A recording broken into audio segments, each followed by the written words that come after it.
A comunidade Narrações Imersivas acaba de chegar. Torne-se membro e tenha acesso a todos os nossos livros, sem interrupções ou propagandas. E em formato de MP3, ouça diretamente da nossa plataforma no Hotmart. Por menos de uma Coca-Cola por mês, você assina nossa comunidade e apoia diretamente nosso trabalho. Não perca mais tempo e venha curtir mais uma forma de ouvir narrações imersivas. Link para assinar a comunidade na descrição ou no primeiro comentário fixado. Fique agora com mais um episódio imersivo. Saga Jogos Vorazes.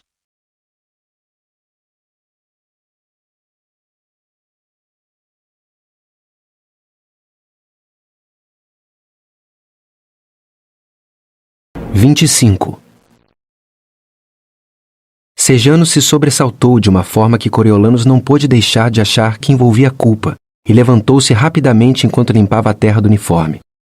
Billytope, por outro lado, se ergueu devagar, quase preguiçosamente para confrontá-los. Ora, veja quem decidiu falar comigo, disse ele, sorrindo com inquietação para Lucy Gray. Era a primeira vez que eles se falavam desde os Jogos Vorazes? Sejanus, Maud Ivory está muito chateada de você ter pulado fora de ajudar com as nozes, disse ela. Sim, eu andei fugindo das minhas obrigações. Sejanus esticou a mão para Billytope, que nem hesitou para apertá-la. Foi um prazer conhecer você. Claro, você também. Pode me encontrar perto do prego alguns dias, se quiser conversar mais, respondeu Billytope. Não vou esquecer, disse Sejanus indo para casa. Lucy Gray soltou a mão de Coriolanos e emparelhou os ombros aos de Billytope. Vá embora, Billytope, e não volte. Se não o quê, Lucy Gray? Você vai jogar seus pacificadores em cima de mim? Ele riu. Se for necessário, disse ela. Billytope olhou para Coriolanos. Esses dois parecem bem mansinhos. Você não entende. Não dá para voltar atrás, disse Lucy Gray. Billytope ficou irritado. Você sabe que não tentei te matar. Eu sei que você ainda está andando com a garota que tentou, respondeu Lucy Gray.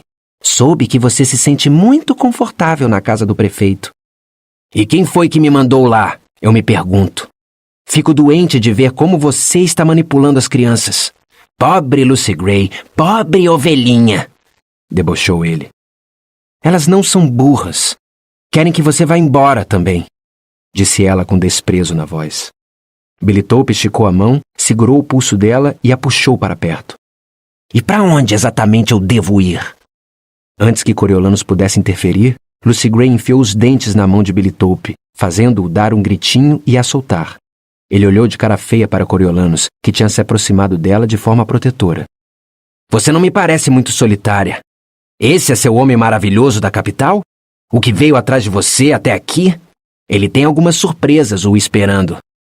Eu já sei tudo sobre você. Coriolanos não sabia, na verdade, mas falar aquilo o fez se sentir em menos desvantagem. Billytope soltou uma gargalhada incrédula. Eu? Eu sou o botão de rosa naquela pilha de bosta. Por que você não vai embora como ela pediu? Disse Coriolanos friamente. Tudo bem, você vai aprender. Billytope pegou seus bens nos braços. Vai aprender logo. E saiu andando na manhã quente. Lucy Gray ficou olhando enquanto ele se afastava e massageando o pulso que ele tinha segurado.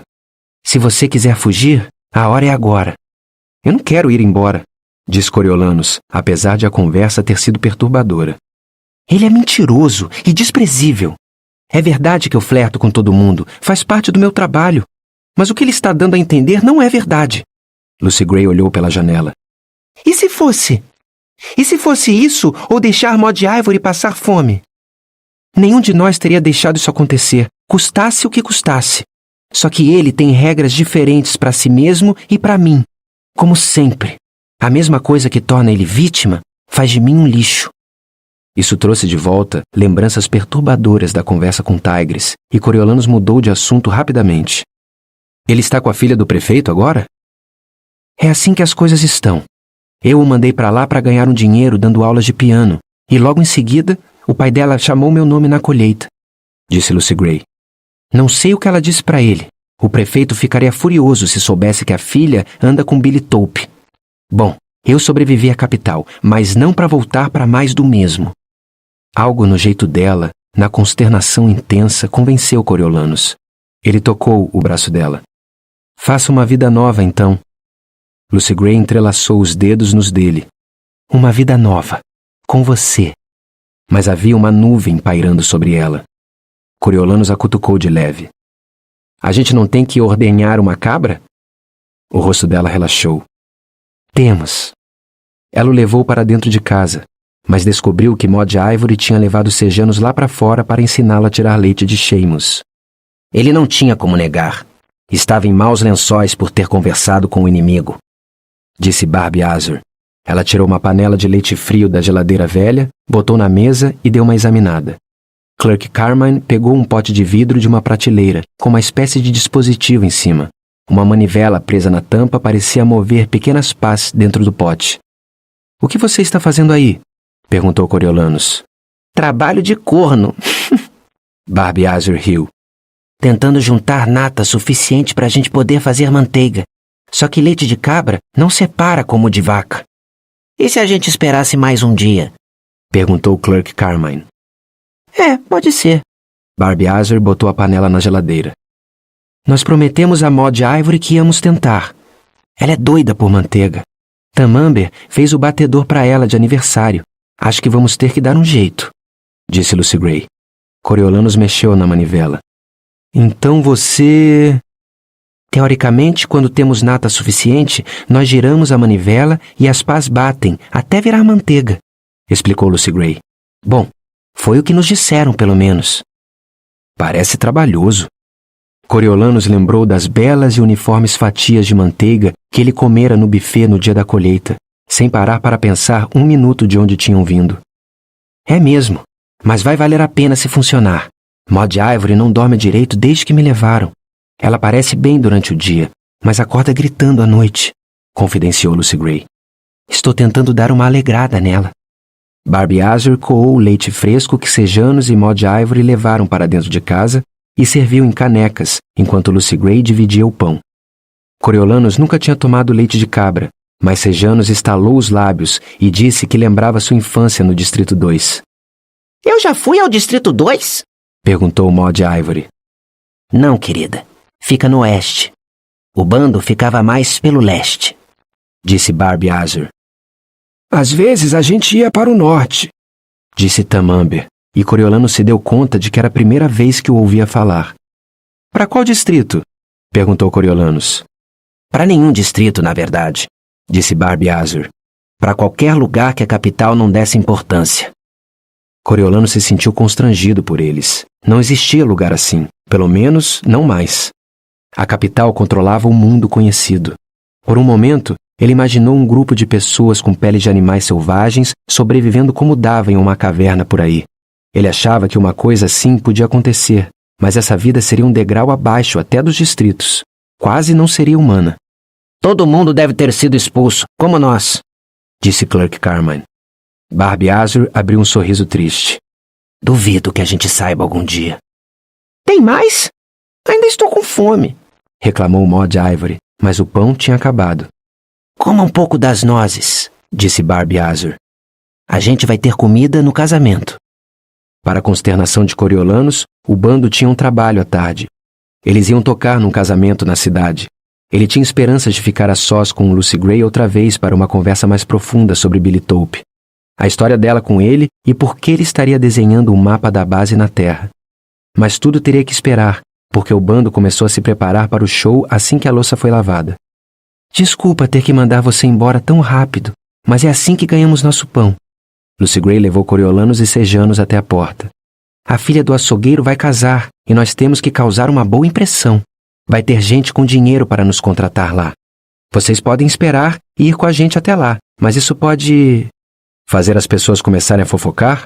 Concluiu ele por ela, feliz de Lucy Gray ter sugerido primeiro. É melhor deixarmos entre nós mesmo. Quando posso te ver de novo? Quando você quiser, disse ela. Tenho a sensação de que seus horários são um pouco mais rígidos do que os meus. Vocês vão tocar no prego semana que vem? Perguntou ele. Se deixarem, Depois da confusão de ontem, eles combinaram que ele chegaria o mais cedo que pudesse para ter alguns minutos preciosos com ela antes do show. Tem um barracão que a gente usa. Fica atrás do prego. Você pode nos encontrar lá. Se não houver show, pode vir direto para cá. Coriolanus esperou até ele e Sejanus estarem nas ruas desertas perto da base para abordar o assunto Billytope. O que vocês dois tinham para conversar?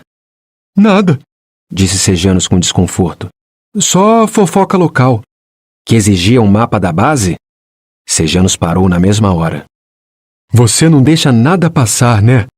Me lembro disso, da escola.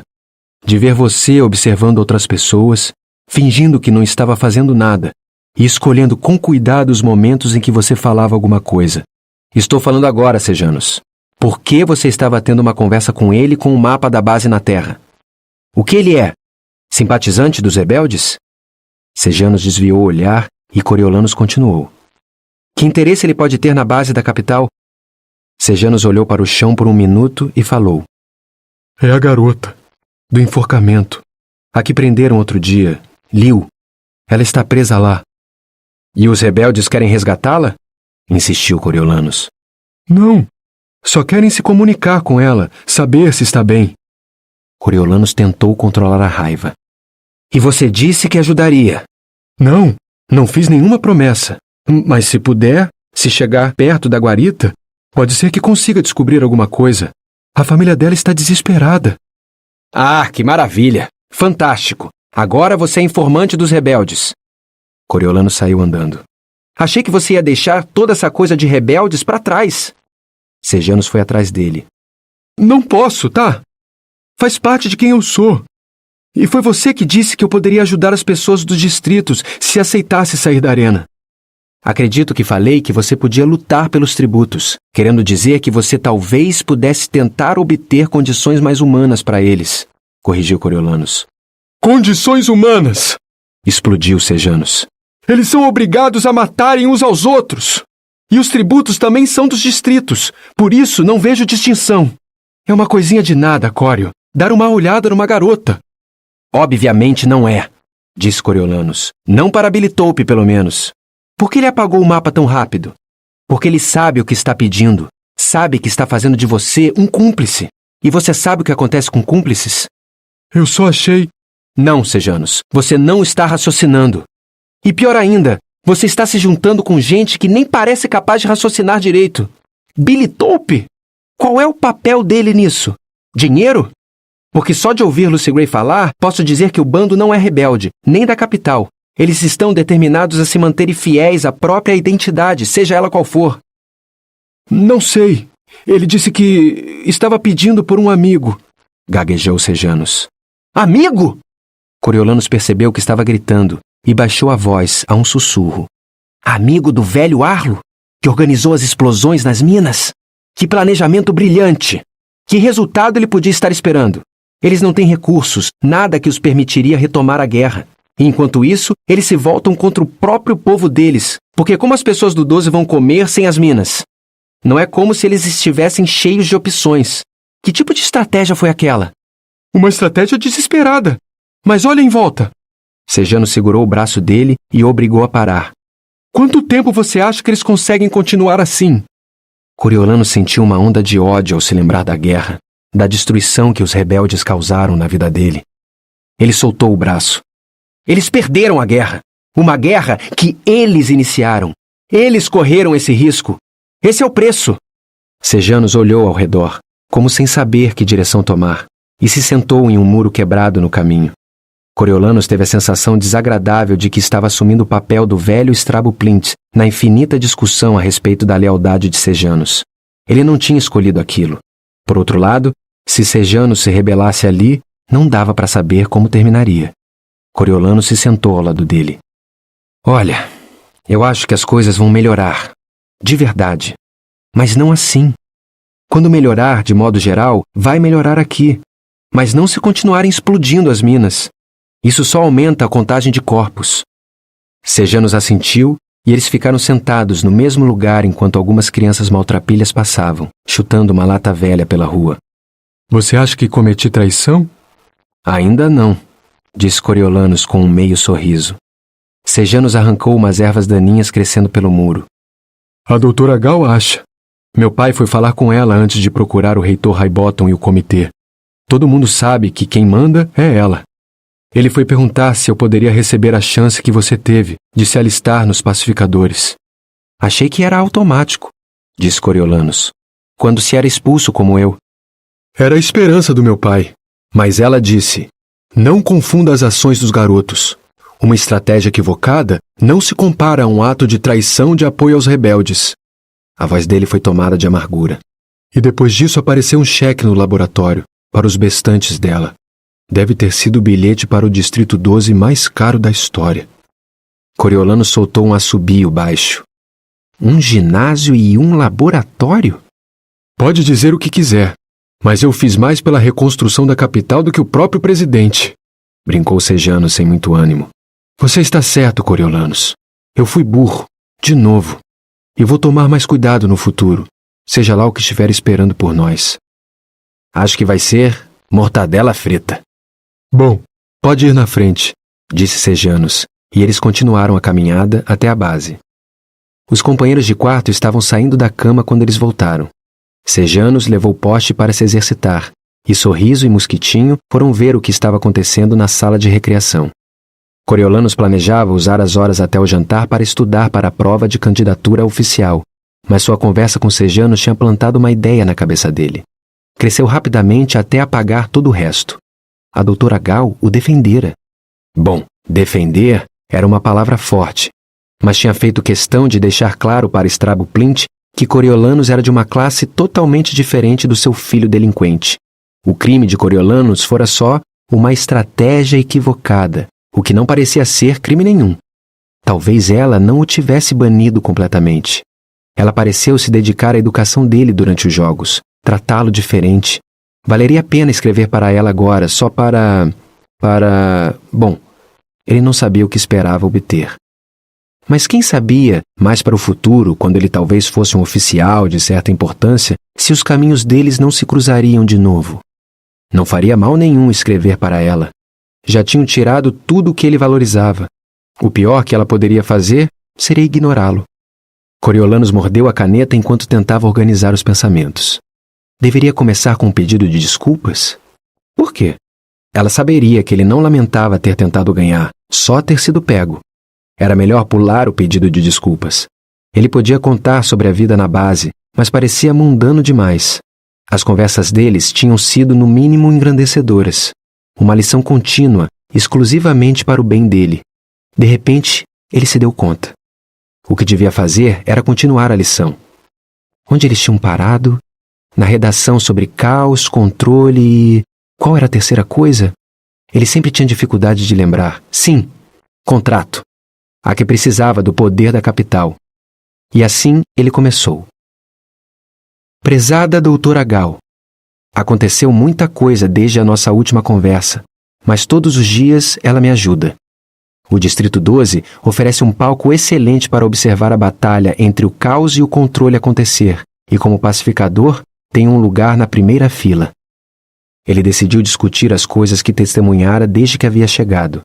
A tensão palpável entre os cidadãos e as forças da capital, como ameaçou virar violência no enforcamento, como virou briga no prego. Lembrou-me da minha participação na arena. Uma coisa é falar sobre a natureza essencial dos humanos em teoria. Outra, bem diferente, é pensar nela quando um punho acerta sua boca. Só que, desta vez, me senti mais preparado. Não estou convencido de que somos todos tão inerentemente violentos como você diz, mas é preciso bem pouco para essas feras se manifestarem, ao menos com a proteção da escuridão. Eu me pergunto quantos daqueles mineiros teriam dado um soco se a capital pudesse ver a cara deles. No sol do meio-dia do enforcamento eles resmungaram, mas não ousaram lutar. Bem, é algo em que pensar enquanto meu lábio cicatriza. Ele acrescentou que não esperava que ela respondesse, mas desejava o melhor a ela. 2 páginas, curto e doce, sem exigir atenção abertamente, sem pedir nada, sem se desculpar. Ele dobrou a carta, colou o envelope e endereçou a ela, na cidadela. Para evitar perguntas, principalmente de Sejanus, ele foi botar diretamente na caixa de correio. É tudo ou nada, pensou ele. No jantar, a mortadela frita foi acompanhada de purê de maçã e pedaços gordurosos de batata, e ele comeu tudo na bandeja lotada com prazer. Depois da refeição, Sejanus o ajudou a estudar para a prova, mas foi reservado quanto ao seu próprio interesse nela. Só tem prova 3 vezes por ano, e uma delas vai ser na tarde de quarta, disse Coriolanus. A gente devia fazer, pelo menos para treinar. Não, eu ainda não levo jeito para essa coisa militar, mas acho que você vai passar, respondeu Sejanus. Mesmo que erre algumas coisas, vai acertar outras, e sua nota geral pode ser suficiente para se qualificar. Faz logo antes que você esqueça a matemática. Ele tinha razão. Uma parte do que ele sabia de geometria já parecia meio enferrujada. Se você fosse oficial, talvez deixassem que treinasse para ser médico. Você era muito bom em ciências, disse Coriolanus, tentando entender o que podia estar passando pela cabeça de Sejanus depois da conversa deles. Ele precisava de uma coisa nova em que se concentrar. Depois você poderia, como você falou, ajudar gente. Isso é verdade. Sejanus pensou no assunto. Acho que vou conversar com os médicos na clínica para saber como eles chegaram lá. Na manhã seguinte, depois de uma noite de sonhos estranhos que oscilavam entre beijar Lucy Gray e alimentar os filhotes de serpente da Dra. Gal, Coriolanus acrescentou seu nome na lista dos que fariam a prova. O oficial encarregado disse que ele seria dispensado oficialmente do treinamento e isso por si só pareceu um incentivo para se inscrever, pois a semana prometia ser quente. Mas era mais do que isso. O calor sim, mas também o tédio do dia a dia tinha começado a cansar. Se ele pudesse se tornar oficial, Coriolanus teria tarefas mais desafiadoras. O dia trouxe 2 alterações na agenda regular. A primeira, que eles começariam a cumprir serviço de guarda, não provocou muita animação, pois era uma função amplamente conhecida por ser entediante. Ainda assim, argumentou Coriolanus, ele preferia ficar na escrivaninha na entrada da base a esfregar panelas. Talvez até conseguisse ler um pouco. A segunda alteração o deixou nervoso. Quando eles se apresentaram para o treino de pontaria, foram informados que a sugestão de Coriolanus de disparar nas aves em volta da forca tinha sido aprovada. Mas antes, a cidadela queria que eles pegassem uns 100 gaios tagarelas e tordos e os enviassem para o laboratório ilesos para serem estudados. Seu pelotão foi designado para ajudar a posicionar as gaiolas nas árvores naquela tarde, o que queria dizer que ele trabalharia com os cientistas do laboratório da Dra. Gal. Um grupo tinha chegado de aerodeslizador naquela manhã. Ele tinha visto muito pouca gente na cidadela, mas a ideia de encontrar alguém do laboratório, onde sem dúvida todos sabiam os detalhes da trapaça dele com as serpentes e sua desgraça subsequente, o deixou tenso. E um pensamento horrível lhe ocorreu. Seria possível que a Dra. Gal em pessoa fosse supervisionar a coleta de pássaros? Mandar uma carta para ela na outra ponta de Panem pareceu quase brincadeira, mas ele estremeceu ao pensar em encontrá-la cara a cara pela primeira vez depois de ter sido banido. Enquanto Coriolanus seguia sacolejando na caçamba do caminhão, desarmado e talvez prestes a ser desmascarado, seu otimismo da semana sumiu. Os outros recrutas, felizes de estarem saindo para o que lhes parecia ser um passeio, conversavam em volta dele enquanto ele ficava em silêncio. Mas Sejanus entendeu seu nervosismo. A Dra. Gal não vai estar aqui, sabe? Sussurrou ele. Isso é trabalho estritamente braçal se estamos envolvidos. Coriolanus assentiu, mas não ficou convencido. Quando o caminhão parou embaixo da árvore forca, ele ficou escondido atrás do grupo enquanto observava os 4 cientistas da capital, todos ridiculamente vestidos com jalecos brancos, como se estivessem prestes a descobrir o segredo da imortalidade, em vez de estarem capturando um bando de pássaros insípidos num calor de quase 40 graus. Ele examinou cada rosto, mas nenhum era familiar, e relaxou um pouco. O laboratório enorme continha centenas de cientistas, e aqueles de agora eram especialistas em pássaros, não em répteis. Eles cumprimentaram os soldados com bom humor, orientaram todos a pegar uma das armadilhas de arame, que pareciam gaiolas, enquanto explicavam a montagem. Os recrutas obedeceram, pegaram as armadilhas e se sentaram no limite da floresta, perto da forca. Sejanus fez um sinal de positivo para ele pela ausência da Dra. Gal, e ele estava prestes a retribuir quando reparou numa figura em uma clareira mais para dentro da floresta. Era uma mulher de jaleco, imóvel, de costas para eles, a cabeça inclinada para o lado para ouvir a cacofonia do canto das aves. Os outros cientistas esperaram respeitosamente até ela terminar e voltar pelas árvores.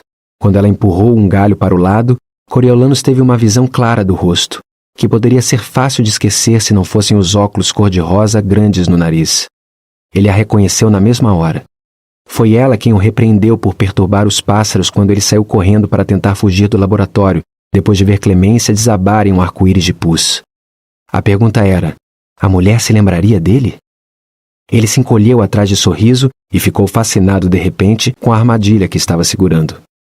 A mulher de óculos cor-de-rosa, que um dos cientistas apresentou afetuosamente como Nossa Doutora Kay, os cumprimentou de forma simpática e explicou a missão: coletar 50 gaios tagarelas e 50 tordos, além do plano para que tudo funcionasse.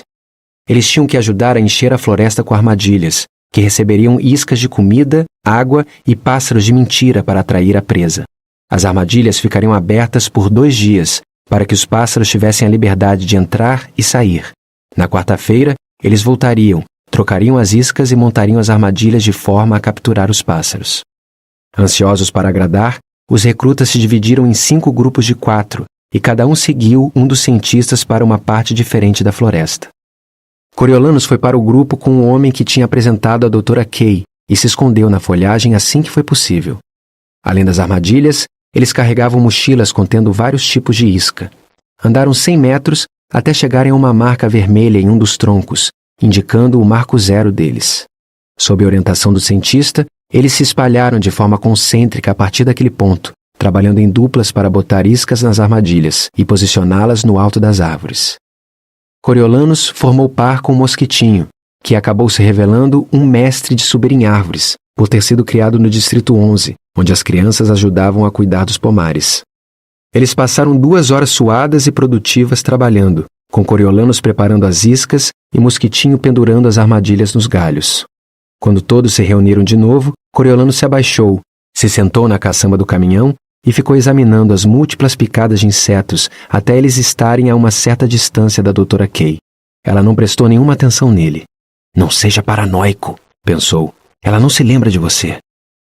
Na terça, eles voltaram à rotina, mas Coriolanus estudou para a prova durante as refeições e no breve intervalo antes do apagar das luzes.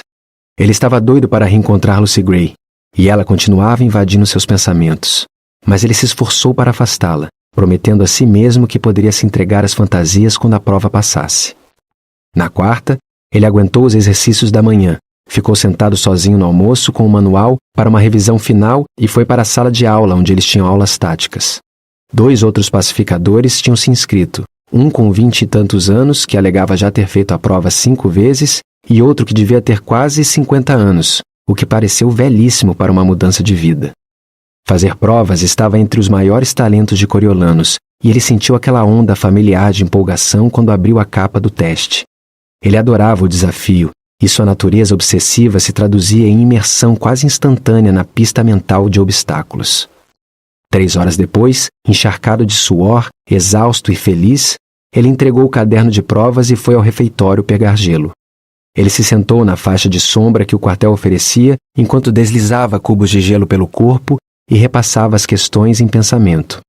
A dor de perder a carreira universitária voltou brevemente, mas ele a afastou com pensamentos de se tornar um líder militar lendário como o pai. Talvez esse fosse seu destino o tempo todo. O resto do pelotão ainda estava fora com os cientistas da cidadela subindo em árvores e ativando as armadilhas. Então ele foi buscar a correspondência para seu quarto. 2 caixas gigantescas da Sra. Plint o receberam, prometendo outra noite animada no prego. Ele carregou tudo para o quarto, mas decidiu esperar para abri-las quando os outros voltassem. Ela também tinha lhe enviado uma carta em separado, agradecendo por tudo que ele havia feito por Sejanus e pedindo que continuasse de olho no menino dela.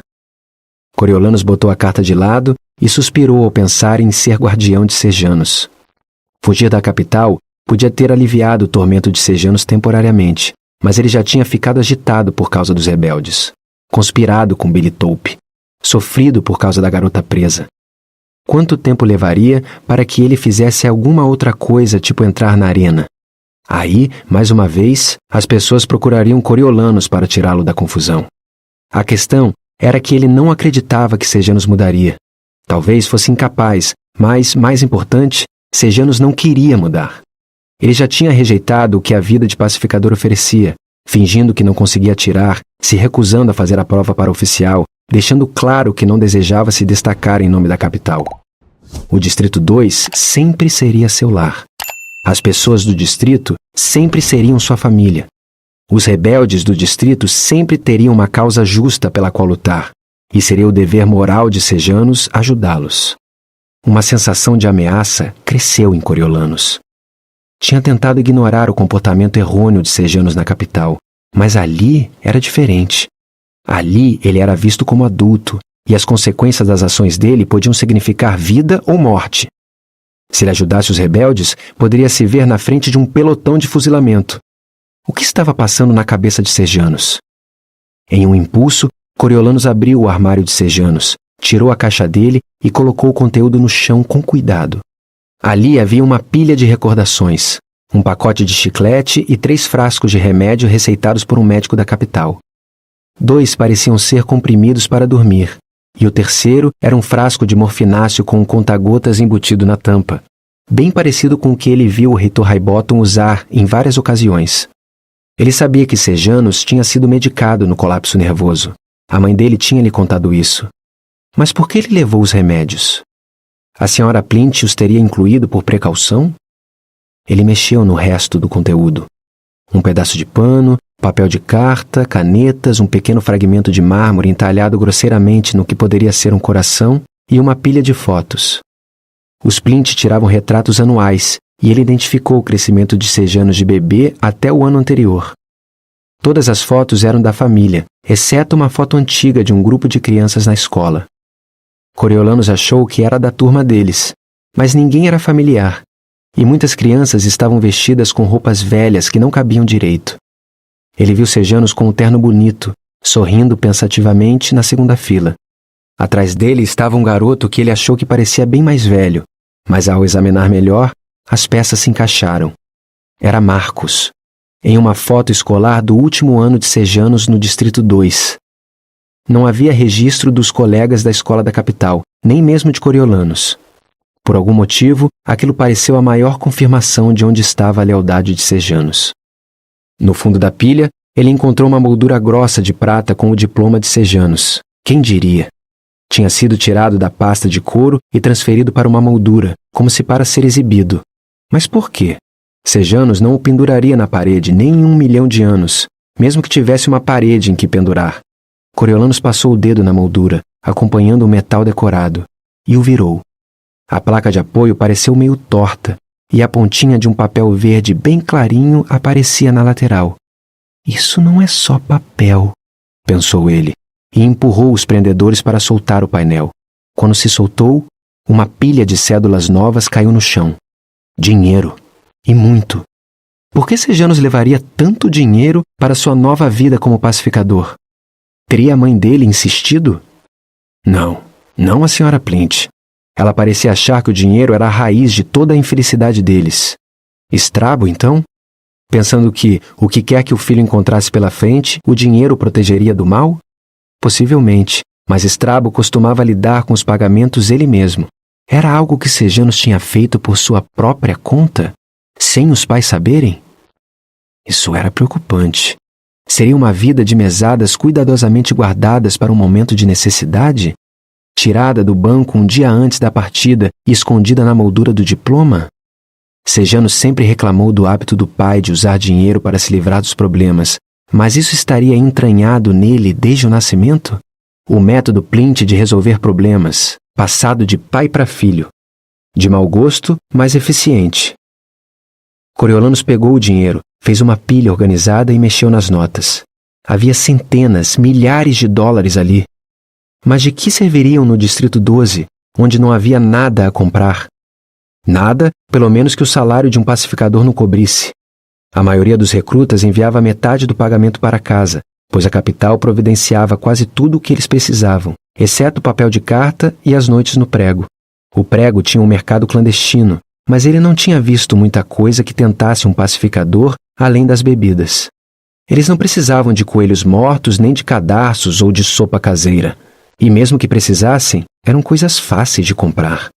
Claro, havia outras coisas que podiam ser compradas, como informações, acesso e silêncio. Havia subornos.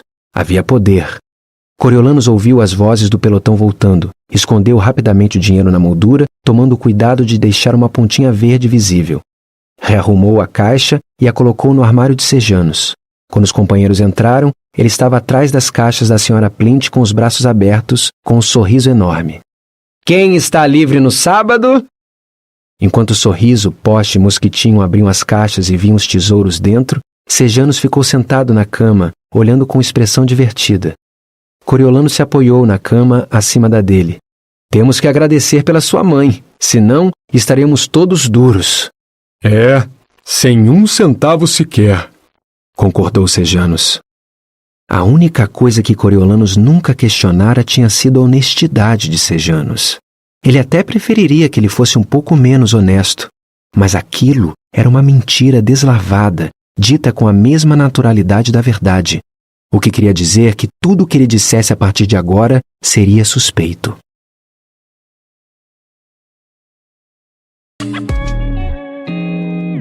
O canal Narrações Imersivas agradece por ter ouvido mais um episódio conosco. Acompanhe nossa página no Instagram e fique por dentro de todas as novidades do canal.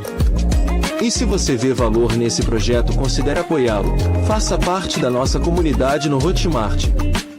Até a próxima com mais uma narração imersiva.